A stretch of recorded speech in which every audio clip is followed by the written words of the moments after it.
Bonsoir tout le monde, j'espère que vous allez bien. Dans cette nouvelle vidéo, on va voir ensemble la deuxième partie concernant les maladies auto-immunes, plus précisément les maladies auto-immunes du type digestif. Avant de commencer, je vais faire un petit rappel concernant les maladies auto-immunes. Donc, comme définition, on peut définir une maladie auto-immune comme une pathologie liée à une réponse immunitaire exagérée vis-à-vis les auto-antigènes, c'est-à-dire les antigènes du soi ou bien les antigènes autologues qui sont normalement donc tolérés par le système immunitaire. Donc, vous savez qu'un sujet immunocompétent doit discriminer entre le soi normal et le soi anormal afin de tolérer le soi normal et d'éliminer le soi anormal, comme par exemple les cellules tumorales et les cellules infectées par un virus. Généralement, les causes des maladies auto-immunes, autrement dit l'étiologie, est mal connue, mais ce sont généralement des maladies multifactorielles dont des facteurs génétiques et des facteurs environnementaux peuvent déclencher ces pathologies. Alors, à propos les organes qui peuvent être touchés, bien sûr, ça dépend de la localisation des auto-antigènes. Si les auto-antigènes sont présents sur un seul organe bien déterminé, dans ce cas, la maladie auto-immune est dite spécifique d'organes, par exemple la sclérose en plaques. Donc, on a juste la gaine de myéline qui va être touchée et donc les symptômes sont localisés selon cet organe cible. Par contre, dans d'autres maladies auto-immunes appelées les connectivites, c'est-à-dire des maladies auto-immunes systémiques disséminées qui touchent plusieurs organes, comme par exemple le lupus érythémateux systémique. Et donc, généralement, les symptômes vont être diversifiés.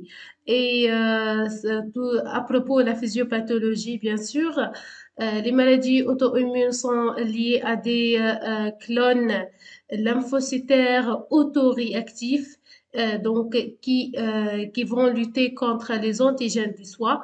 Soit on a des auto-anticorps et la réponse est dite RIMH, c'est-à-dire réponse immunitaire à médiation immorale, soit on a des lymphocytes cytotoxiques autoréactifs qui vont provoquer une atrophie, donc une cytotoxicité importante au niveau des cellules cibles. À propos les maladies touchant le type digestif maintenant, concernant tout le tube digestif, c'est-à-dire dès la bouche jusqu'à l'anus, on peut remarquer que c'était un organe formé par plusieurs tissus et donc généralement ces maladies sont des maladies systémiques. Et donc, logiquement, on a plusieurs symptômes. Généralement, les maladies auto-immunes touchant le tube digestif sont liées à une intolérance vis-à-vis les antigènes alimentaires chez un terrain génétiquement prédisposé. Par exemple, la maladie cœliaque qui est caractérisée par une intolérance au gluten du blé, plus précisément aux gliadines du blé, c'est une protéine contenant dans le blé, chez des personnes génétiquement prédisposées exprimant les HLA-DQ2 ou DQ8. Donc, mais avant de savoir tous les détails à propos de ces maladies, on a les maladies inflammatoires chroniques de l'intestin ou bien l'hémicie.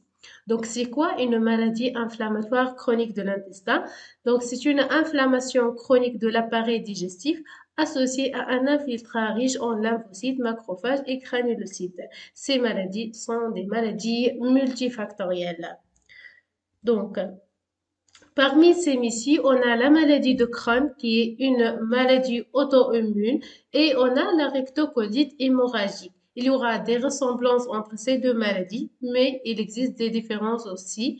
À propos de l'épidémiologie, ce sont des maladies rares de répartition géographique du gradient nord au sud. L'atteinte familiale est de 10% et le tabac constitue le facteur environnemental le plus impliqué. L'étiologie est mal inconnue, donc mal connue, mais quand même des facteurs génétiques et des facteurs environnementaux peuvent déclencher ces MICI. Donc, je commence par la rectocolite hémorragique. Cette maladie débute souvent tôt, entre 20 et 30 ans. Donc, pour les adolescents, il faut faire attention alors parce que généralement, toutes les maladies auto-immunes débutent à un âge précoce, on dit, d'accord? Donc, il faut faire attention. Donc, cette maladie se caractérise par des poussées entrecoupées de périodes de rémission. Les manifestations cliniques, on a des manifestations digestives et extra-digestives. Parmi les manifestations digestives, on a des selles glérosanglantes, des douleurs abdominales, de la fièvre et un syndrome inflammatoire très important, l'augmentation du globule blanc, de vitesse de sédimentation et de la protéine CRP qui est un bon indicateur de l'inflammation. Pour les manifestations extra-digestives, on a des manifestations articulaires, cutanées et oculaires aussi. Voilà, c'est pour cette raison que sont généralement les maladies systémiques, on dit, parce que partout, donc tout est touché. Voilà. À propos du diagnostic, donc au niveau de l'intestin, bien sûr, on a une coloscopie ou une biopsie. Et généralement, au niveau des biopsies, on peut remarquer la présence d'un infiltrat lymphoplasmocytaire du chorion, mais l'absence de granulome tuberculoïde. Pour les formes compliquées, on fait une cholectasie. Donc, les formes compliquées, c'est quoi en fait? C'est une perforation du tube digestif, du chorion surtout. Donc, c'est la zone la plus touchée au niveau de cette rectocolite hémorragique. Donc, on a la perforation, l'hémorragie profuse, l'adénocarcinome colique. Donc, voilà, c'est un cancer. Donc, on a la cholangite sclérosante aussi. Concernant les traitements, donc, on a des médicaments tels que les anti-inflammatoires aminosalicylés, les corticoïdes et les immunosuppresseurs. La chirurgie est très importante surtout pour des formes compliquées. Donc, on fait une proctocolectomie, c'est-à-dire l'extrait du côlon et du rectum, et la colectomie aussi. Donc, il y a des différences, bien sûr, entre la maladie de Crohn et la rectocolite hémorragique. Donc, déjà, cette figure est évocatrice. Donc, on peut remarquer qu'il y a une grande différence en fait, c'est que la rectocolite hémorragique, on peut remarquer que le seul gros intestin et la partie terminale surtout de l'appareil digestif sont concernés. Par contre, au niveau de la maladie de Crohn, toutes les sections de l'appareil digestif peuvent être touchées. Pour la rectocolite hémorragique, la muqueuse intestinale surtout est inflammée. Les parties de la muqueuse ayant subi une altération pathologique sont liées. Donc voilà, sont liées. Les parties touchées, les lésions sont liées, d'accord? Par contre, au niveau de la maladie de Crohn, les sections saines et les sections malades alternent dans la muqueuse intestinale. Donc, on a une zone touchée et une zone saine, etc. Il y aura une altération entre une section saine et une section malade. Généralement, parmi les complications de ces maladies, on a les diarrhées fréquentes avec des saignements, ce qui aboutit parfois à un cancer colorectal. Donc, c'est très dangereux. Alors, une autre comparaison entre ces deux maladies. Donc, la maladie de Crohn, comme j'ai mentionné tout à l'heure, que les sections saines et les sections malades sont alternées. Donc, elle est discontinue. Au contraire, dans la rectocolite hémorragique, l'atteinte, elle est diffuse et continue sans intervalle de parois saines. Donc, l'étiologie, tous les deux sont des maladies multifactorielles, mais quand même, l'étiologie et la cause exacte est inconnue. Bien sûr, le rôle donc des facteurs environnementaux, le tabac, l'eau de robinet, l'appendectomie aussi, les facteurs géographiques, des facteurs microbiens, la flore intestinale indispensable à la pathologie. Donc vous savez que la flore intestinale, c'est l'ensemble des bactéries commensales qui sont présentes dans l'intestin et qui ont un rôle très important dans la dégradation des aliments et le maintien de l'hémiostasie intestinale. Donc, s'il y a une perturbation au niveau de cette microbiote, ça, ça peut être donc lié à des maladies, dont c'est MIS-C, par exemple.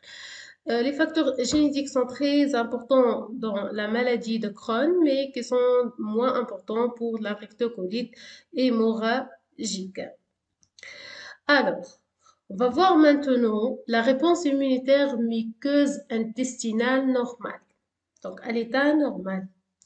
Alors, vous savez que au niveau de l'intestin, on a le muqueuse intestinale ou bien le tissu immunitaire associé aux muqueuses, les GALT.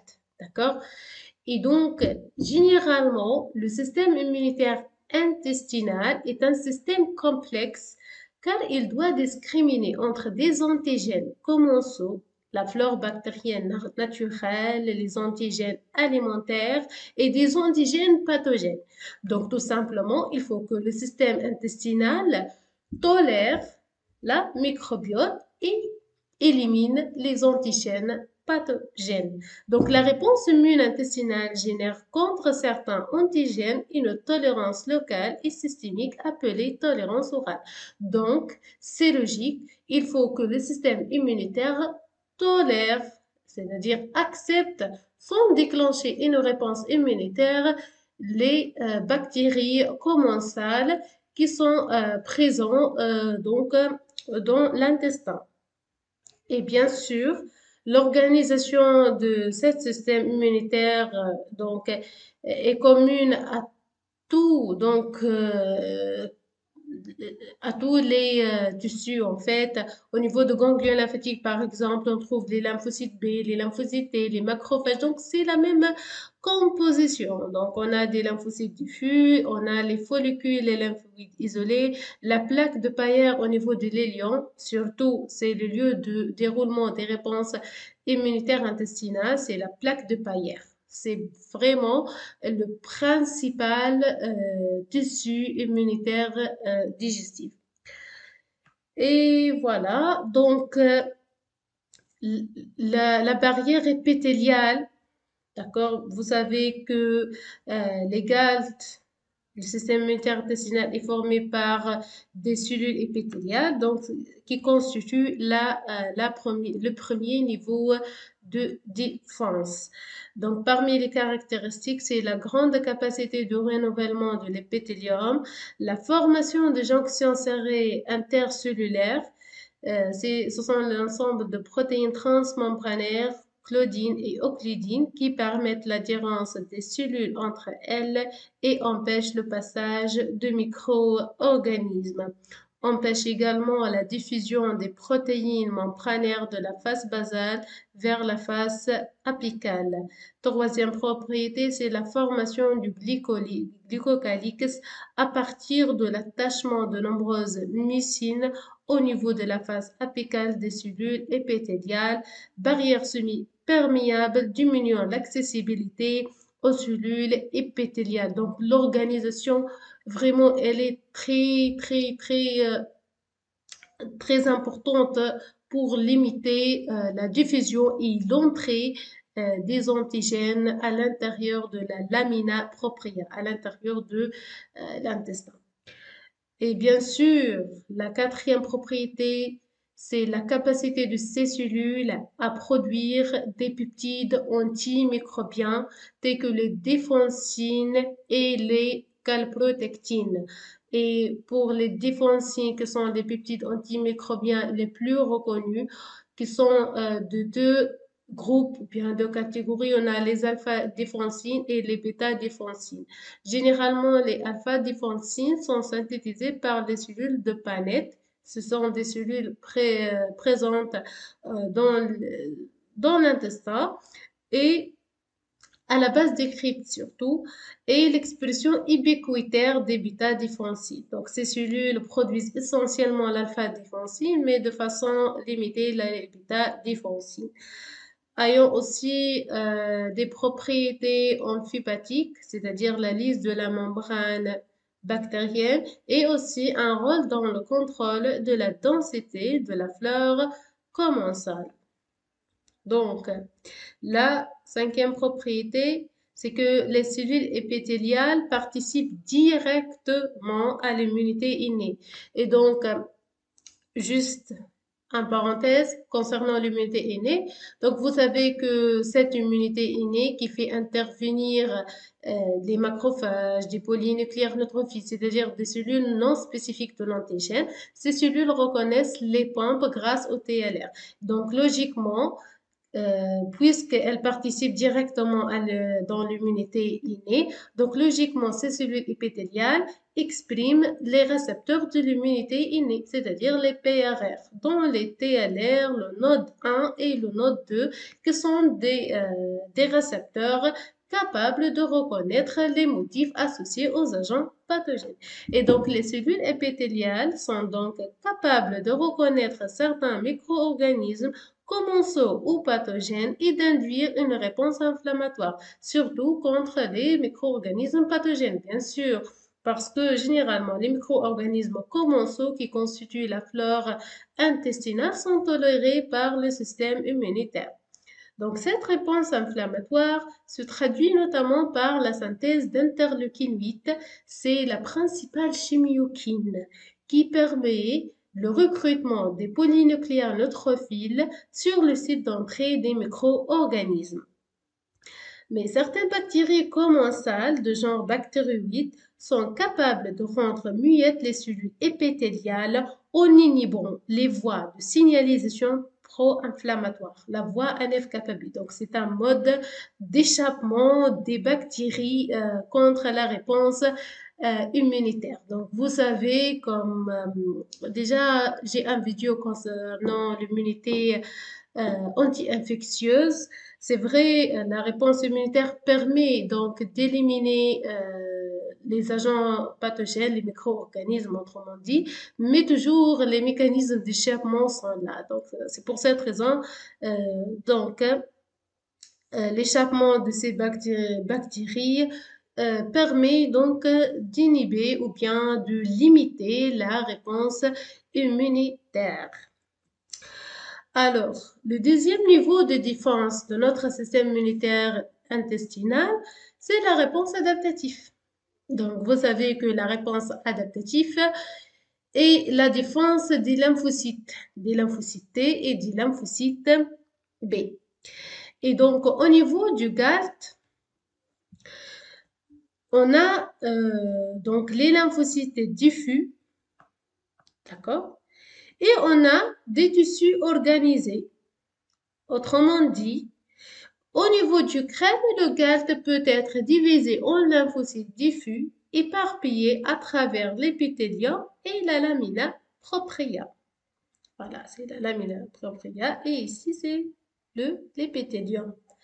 Mais aussi, on a des sites organisés tels que les plaques de Payer, les ganglions lymphatiques drainants comme les ganglions mésentériques et des follicules lymphoïdes individuels.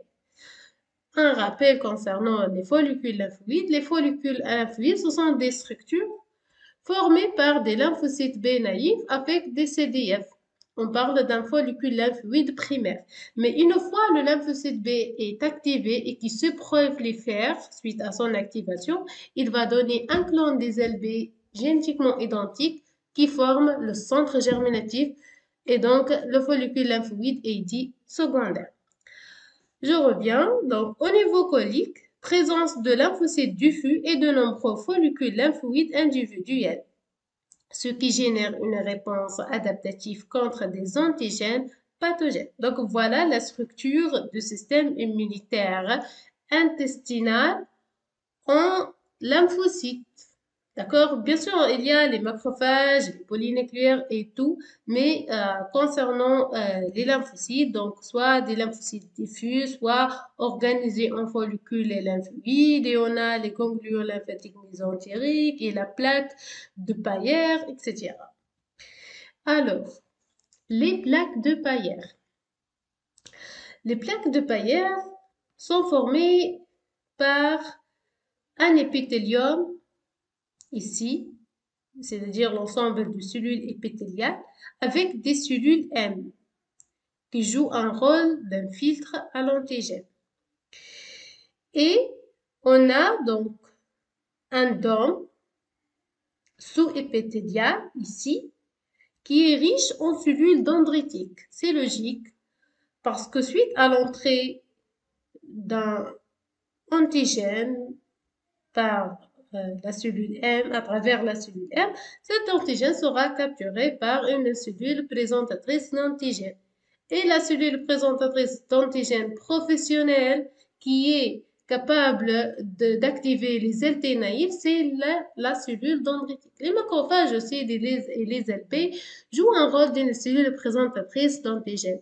Mais le plus impliqué, c'est les cellules dendritiques. On peut trouver aussi les follicules lymphoïdes ici.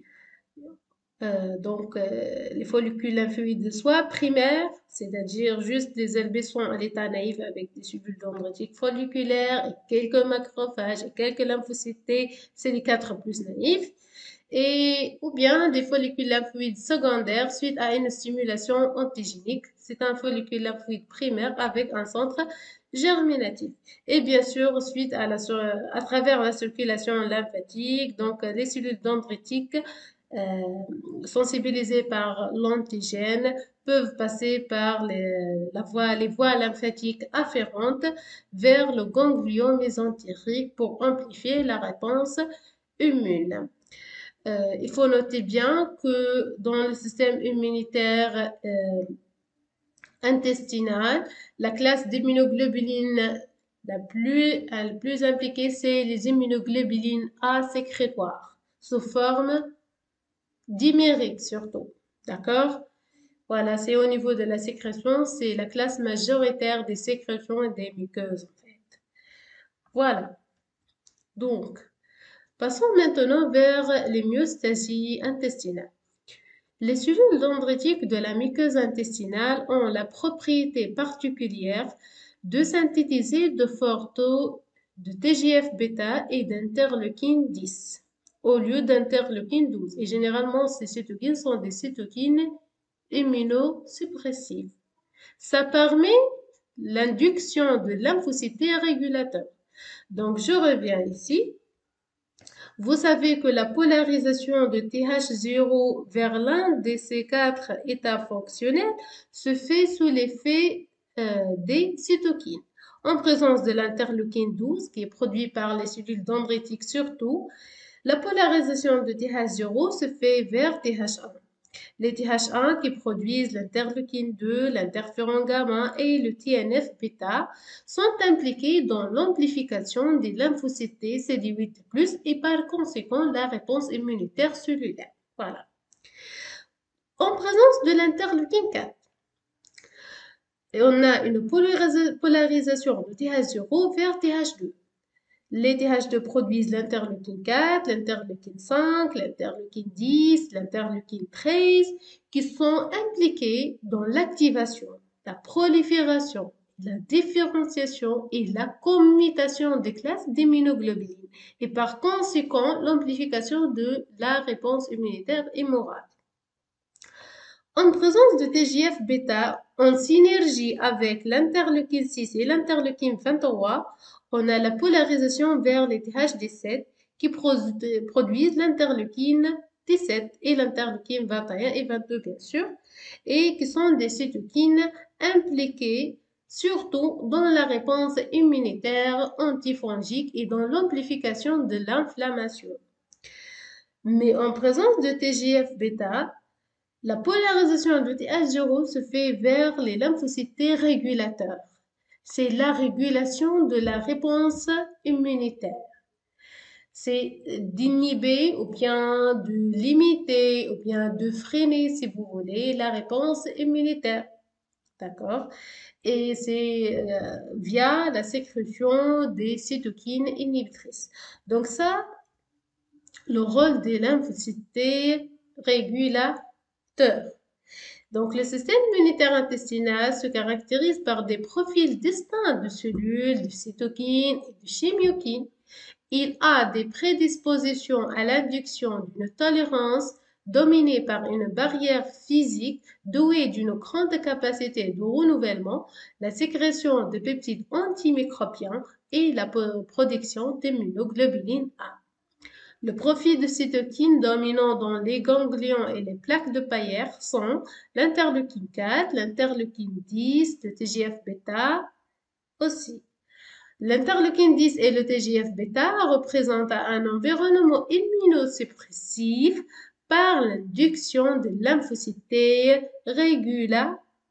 Donc, sous l'effet de l'interleukine 10 et le TGF-bêta, la polarisation TH0 se fait vers les lymphocytes régulateurs qui vont être impliqués dans la régulation négative, dans l'immunosuppression de la réponse immune.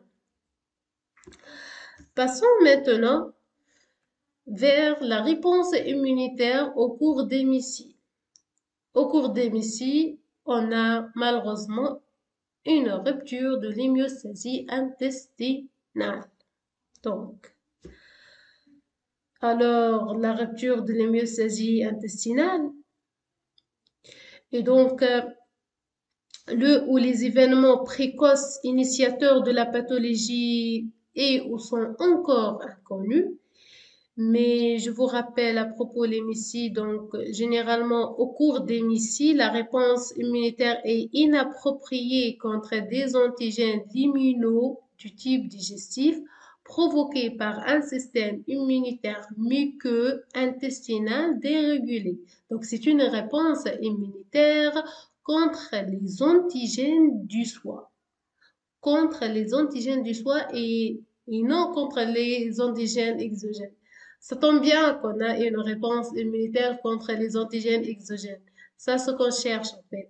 Mais dans le cas où le système immunitaire s'active contre les antigènes du soi, ça déclenche une maladie auto-immune dans l'hémicycle en fait. Et donc, généralement, ces maladies ont une nécessité absolue de présence de la flore commensale. Tout d'abord, l'un des, si vous voulez, des propriétés ou bien des conséquences de la rupture de l'hémiostasie intestinale, c'est la diminution de la barrière épithéliale, qui constitue la première ligne de défense au niveau de l'intestin.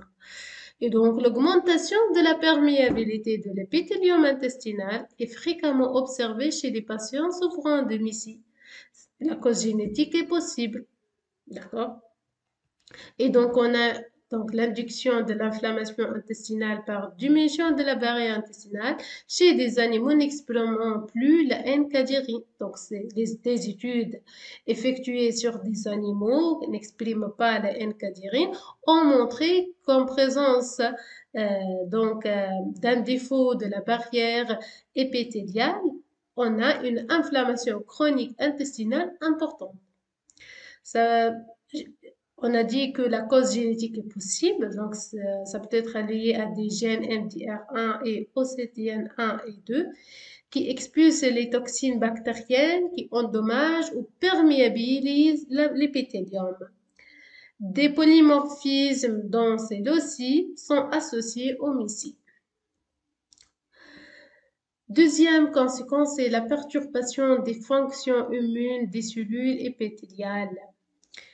L'identification du gène 2, appelé le CARD15, comme premier gène de susceptibilité à la maladie de Crohn. La maladie de Crohn, c'est parmi les MICI. C'est une maladie auto-immune, d'accord? Et on peut remarquer que la mutation chez l'hétérozygote a un risque de 2 à 4. Par contre, chez un homozygote, le risque est de plus en plus important. Donc, Ça peut être la surexpression de TLR4, pardon, qui est un récepteur aux lipopolysaccharides par les cellules épithéliales, a été observé au cours de la maladie de Crohn et de la rectocolite hémorragique. Ça augmente potentiellement la réponse inflammatoire des cellules épithéliales intestinales par la synthèse de l'interleukine 8. C'est la chimiokine la plus importante qui amplifie la réponse inflammatoire. Troisième cause, si vous voulez, le déséquilibre de la balance effecteur-régulateur. Généralement, pour une réponse immunitaire adéquate, il faut avoir un équilibre entre les cellules effecteurs et les cellules régulateurs. Mais une fois qu'on a un déséquilibre de la balance, lorsque c'est-à-dire les lymphocytes effecteurs prédominent les lymphocytes régulateurs, bien sûr, on a une réponse inflammatoire exagérée. Alors, les cytokines jouent un rôle majeur au cours des MICI. Polarisation, l'amplification, localisation de la réponse inflammatoire, c'est à tous les niveaux, les cytokines sont impliquées.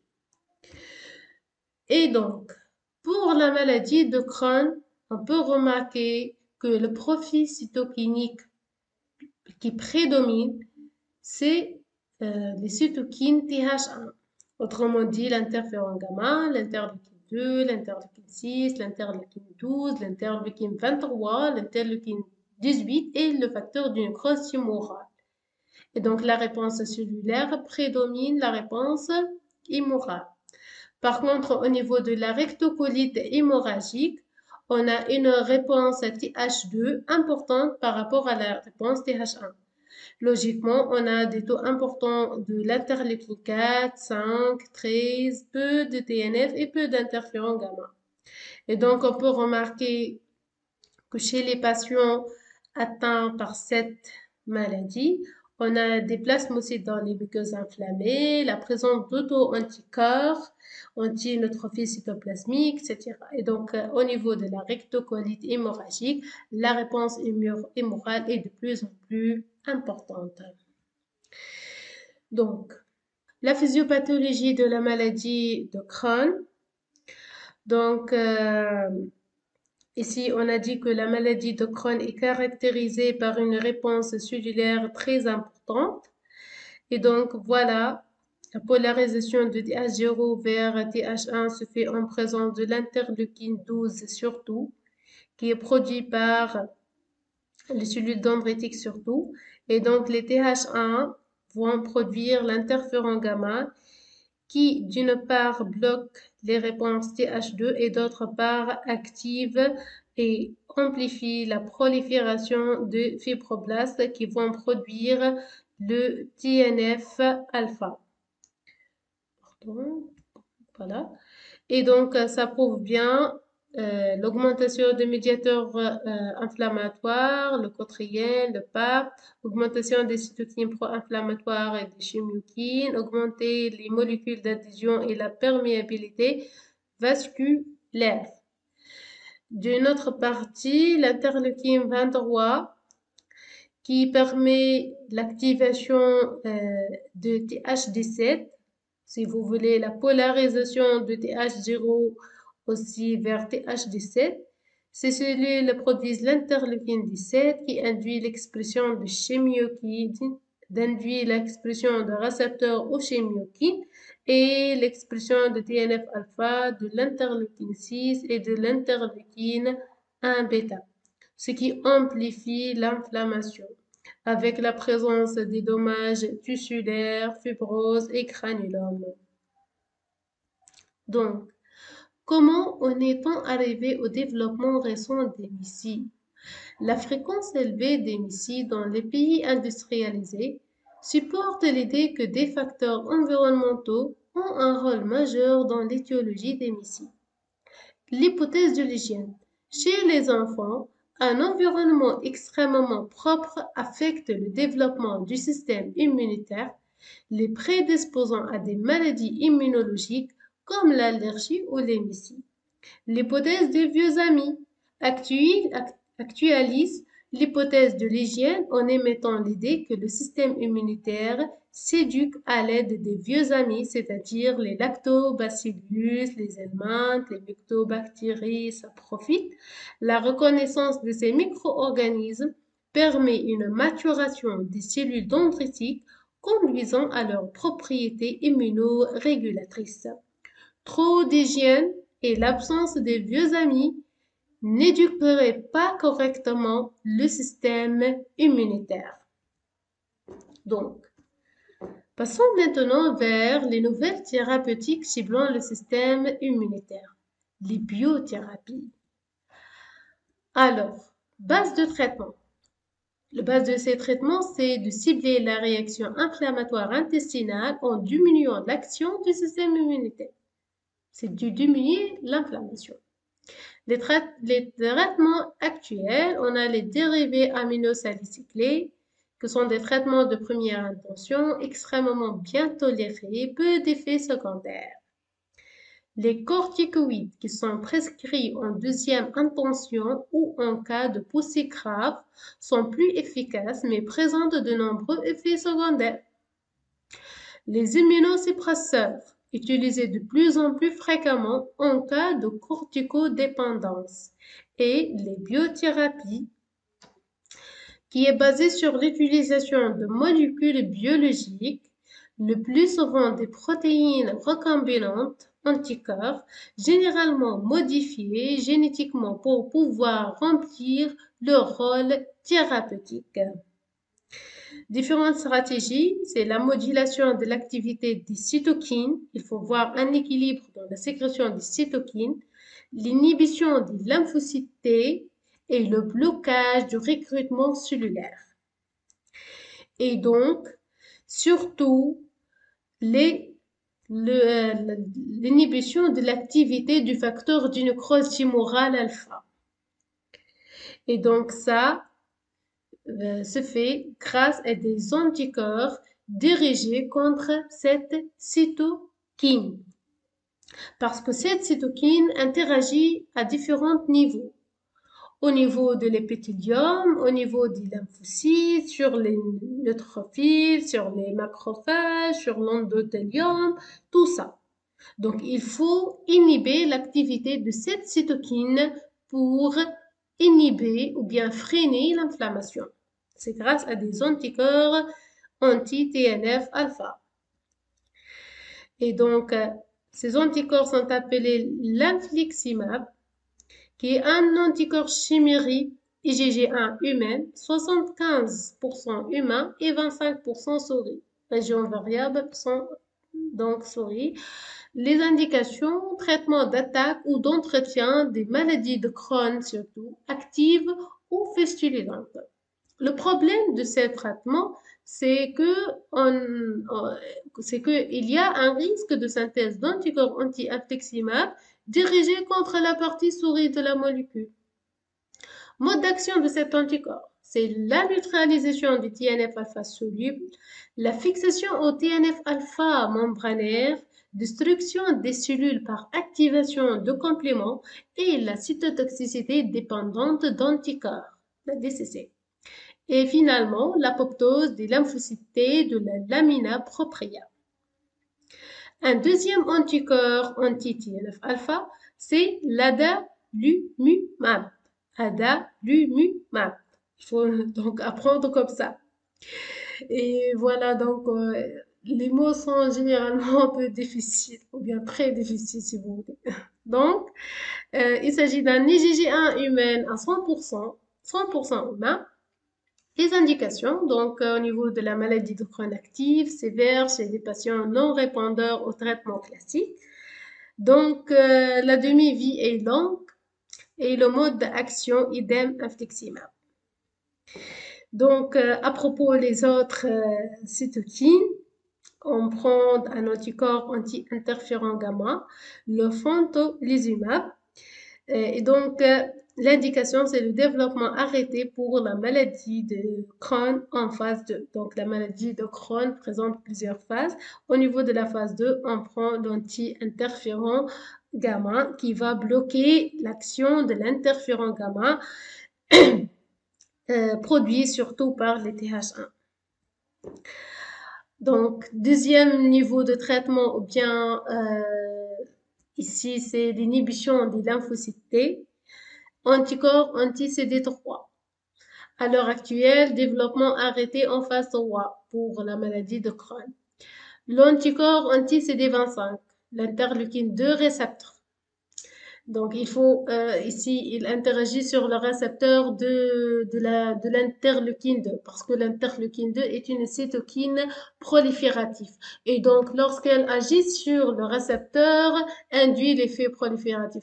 Mais si cet récepteur est complexé par un anticorps, c'est que l'anticorps anti-CD25, l'interleukine 2 ne peut pas se fixer sur le récepteur et donc pas d'effet. C'est logique en fait.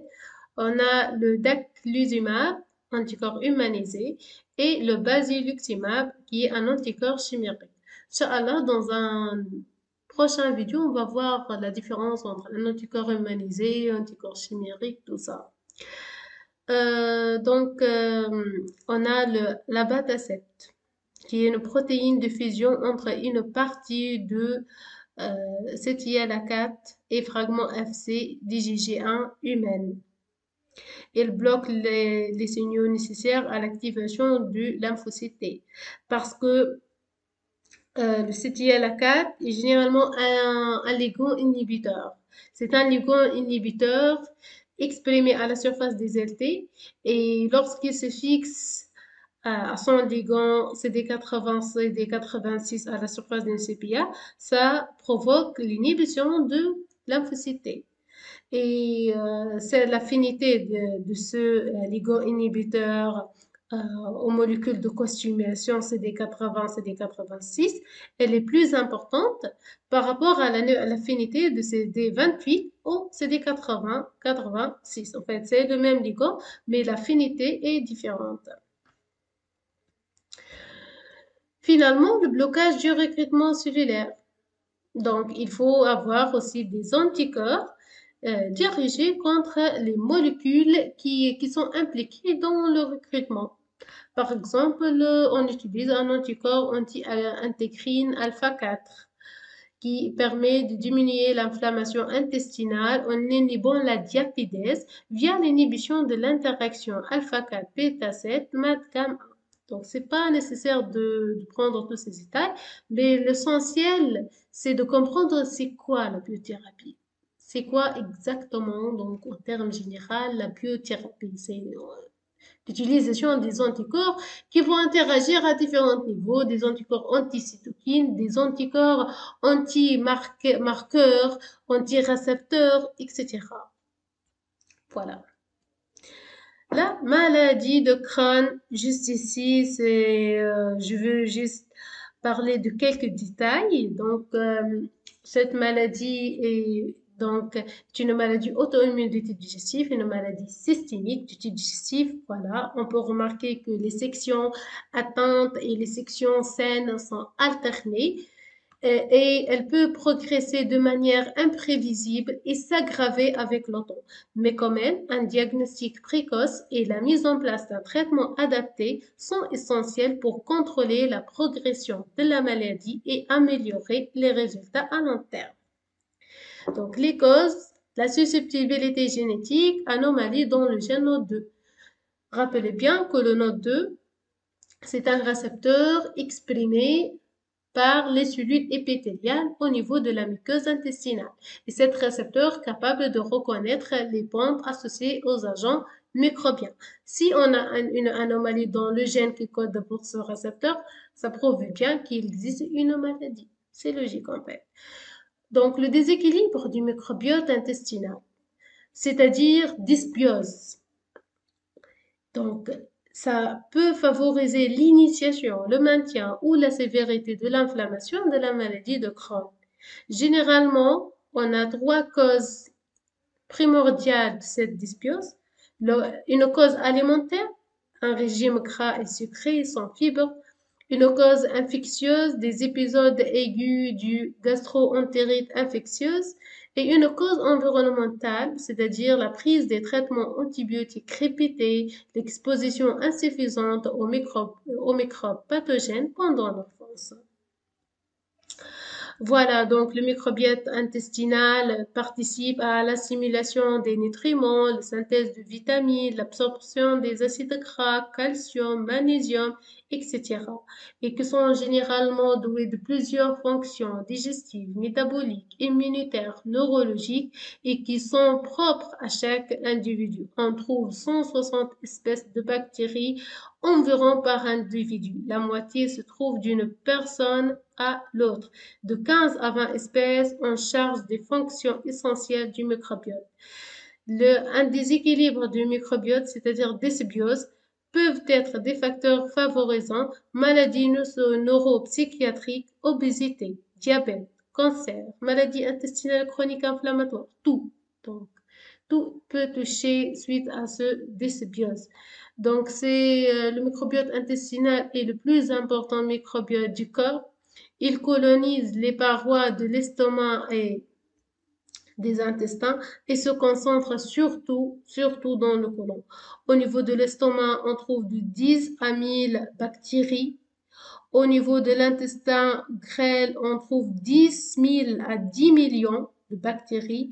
Et au niveau de côlon, ici, de 10 milliards, imagine, milliards, 10 milliards à 10 000 milliards de bactéries. Vraiment, c'est très...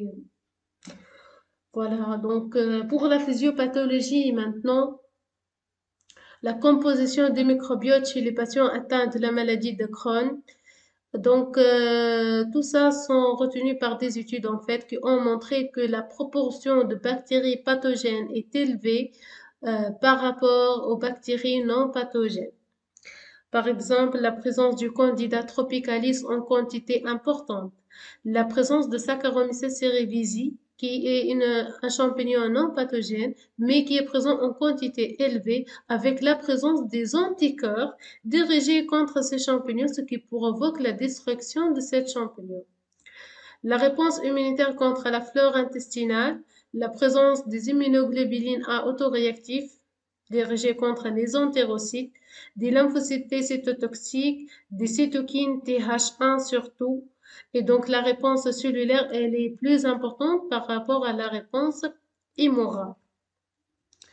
Donc ici, tout d'abord, on a un déséquilibre de la flore intestinale et colonisation qui peut être lié à une cause alimentaire ou environnementale, etc. Un processus inflammatoire au sein de la muqueuse intestinale qui va provoquer une inflammation intestinale, puis l'obstruction intestinale et finalement la fistule. Et cette inflammation incontrôlée est responsable de lésions des tissus du type digestif et de la chronicité de la maladie. Les signes et les symptômes de la maladie de Crohn. Donc, généralement, les symptômes varient en fonction des parties du type digestif touché et de l'intensité de la maladie. Les symptômes peuvent être légers, modérés ou sévères et peuvent inclure une diarrhée persistante, des douleurs abdominales, un saignement rectal, des lésions buccales, perte d'appétit, perte du poids, fatigue, atteinte articulaire, hépatique, cutanée et troubles oculaires. Donc, on peut remarquer que les symptômes sont très divers. Voilà, on peut remarquer ici l'image de la maladie de Crohn avec ulcération aphthoïde des lésions. Le diagnostic de la maladie de Crohn, quand évoquer le diagnostic? En cas de diarrhée prolongée, en cas de douleur abdominale, altération de l'état général, retard de croissance par exemple, présence de signes extra-digestifs, tels que les LAFT, l'érythème noueux, la polyarthrite et l'uvéite. Quels sont les examens utilisés? L'endoscopie, l'IRM, l'analyse sanguine aussi. On peut remarquer donc à propos de l'endoscopie, La présence des lésions endoscopiques évocatrices mais non spécifiques de la maladie de Crohn, érosion aftoïde, ulcération en carte, angiographie, en rail, des fissures, des fistules, argument contre une rectocolite hémorragique non pathognomonique, tuberculose. On risque ici la présence d'un granulome tuberculeux. Voilà. Voilà, donc généralement euh, les lésions endoscopiques ne sont pas évocateurs de la maladie de Crohn seulement. Alors, on peut faire le dosage de la calprotectine fécale. C'est quoi en fait la calprotectine fécale? Donc, c'est une protéine de la famille des protéines S100 de poids moléculaire 36 kg Dalton. Pardon. Elle est présente en grande quantité dans le cytosol des polynucléaires neutrophiles, des monocytes et des macrophages. Sa concentration dans les selles est le reflet indirect des processus inflammatoires dans le tube digestif. La molécule n'est pas dégradée dans le tractus digestif et elle est stable plusieurs jours dans les selles, même à température ambiante. Le dosage de la calprotectine est un test non invasif qui permet de différencier un simple trouble intestinal fonctionnel, syndrome du côlon irritable, d'une maladie inflammatoire chronique de l'intestin. Donc, l'interprétation des valeurs de calprotectine fécale implique de connaître les conditions optimales du dosage, les facteurs confondants, mais aussi les seuils de calprotectine fécale qui diffèrent selon la finalité de sa mesure. Deuxièmement, la calprotectine fécale a un seuil de 50 microgrammes par gramme permet devant des symptômes digestifs non spécifiques de distinguer une pathologie fonctionnelle d'une pathologie organique de type MICI. Troisième point, un seuil de 250 microgrammes par gramme de calprotectine fécale permet de distinguer de manière fiable une MICI active d'une MICI en rémission. Quatrième point, une surveillance régulière de la calprotectine fécale tous les 3 à 6 mois est utile chez les patients ayant une MICI pour prédire la réponse au traitement, évaluer la cicatrisation muqueuse, identifier une poussée de la maladie, prédire la rechute chez des patients asymptomatiques et adapter le traitement en termes d'intensification ou de désescalade.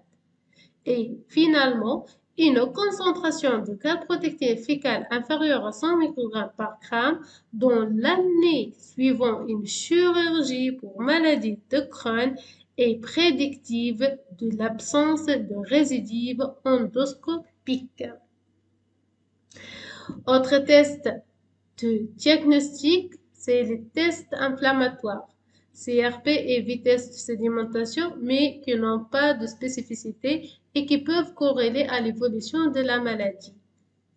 La sérologie, on peut faire la sérologie et la détection des anticorps dirigés contre le phosphopeptide mannan de la paroi de la levure de bière, la Saccharomyces cerevisiae. On a dit déjà tout à l'heure que parmi les causes de la maladie de Crohn, c'est la présence des auto-anticorps, des anticorps dirigés contre la Saccharomyces cerevisiae, qui est un champignon commensal du type digestif.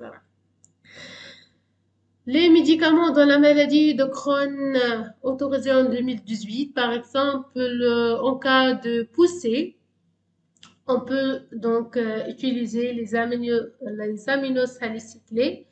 Des antibiotiques comme le ciprofloxacine, vraiment c'est très difficile. Les noms des antibiotiques, c'est très difficile à prononcer correctement. On a les corticoïdes classiques ou bien topiques, les anticorps anti-TNF, la fliximab, la dalimumab, anticorps anti-alpha-4 B7 qui va limiter le recrutement de cellules immunitaires en inhibant la diapédèse, des anticorps anti-interleukine 12, anticorps anti-interleukine 23, mais aussi anti-l'interféron gamma. En cas de rémission, Donc, les immunosuppresseurs, les anticorps anti-TNF aussi, les anti-alpha 4 B7, l'anticorps anti-cytokine, tout ça. En fait. Voilà. Donc, j'ai fini cette vidéo. Merci pour votre attention. Si vous aimez la vidéo, n'oubliez pas de cliquer sur un j'aime. Si vous avez des questions, bien des remarques, vous pouvez noter donc dans les commentaires. Et merci beaucoup pour votre attention.